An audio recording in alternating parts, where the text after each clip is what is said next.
how do you think this whole experience has stepped up your abilities as a chef? Having to work in foreign kitchens, having to work in kitchens that are half of what you're used to. How is that impacted? Yeah, how is that? Yeah.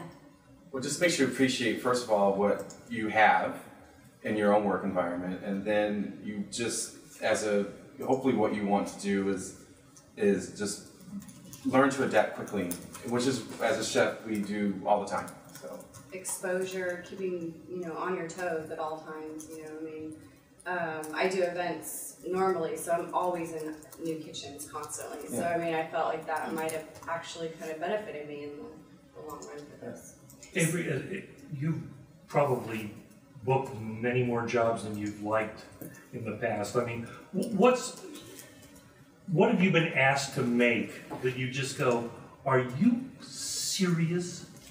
At a private event? Yes. I don't really have that reaction. I see any theme or cuisine as a challenge. So I've done African cuisine, and I really through the internet, which we're lucky to have those things, to just completely absorb yourself in research and then try to replicate it. But again, that's my version of replication. Going to actually, if I were to go to Africa, it would be a completely different experience. So I think that's what this show really shows you, is that researching at home and replicating is completely different than being in those actual cities and doing that same thing for the locals. And both of you, reading your biographical material, it seems like you are just absolutely motivated from the time your eyes open until they shut at night.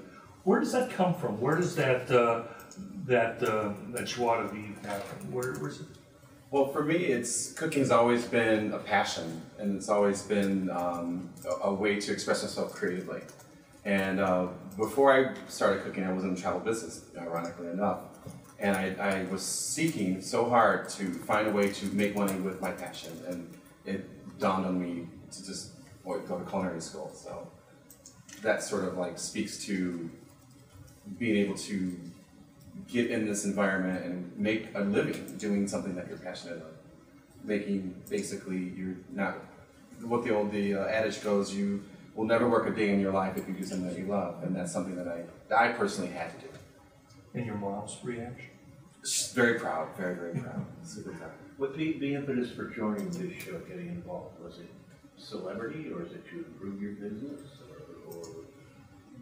I personally I was scouted. They came to me basically to see if I wanted to participate, so that felt good. And secondly, yeah, you just sort of want to test yourself both physically and mentally to see what you can achieve. Not necessarily for the celebrity, that just kind of comes with it. I know for me personally, I am very competitive in nature.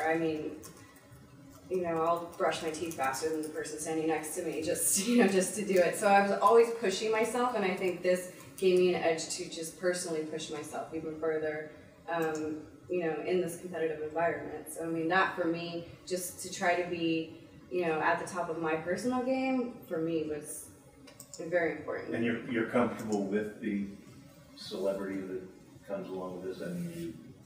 I guess we'll see. I still haven't wrapped my head around right. that. The billboards have been weird. What was your favorite dish that you guys made for each of you?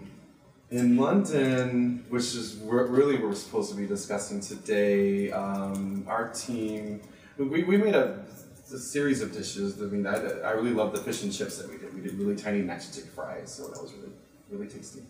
Yeah, I don't know. I couldn't say there was one dish that stood out, but I think because the show goes to so many different countries and exposes so many different cuisines that you really can each person could take something from that, some favorite element, whether it be the food or being with the people or the race. There's so many different elements to take from those different cities. Avery, how much you spent on body art? Yeah. A lot. Next question.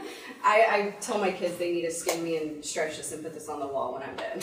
Are you going to sleeve the other arm? No, at this point, it's going to stay.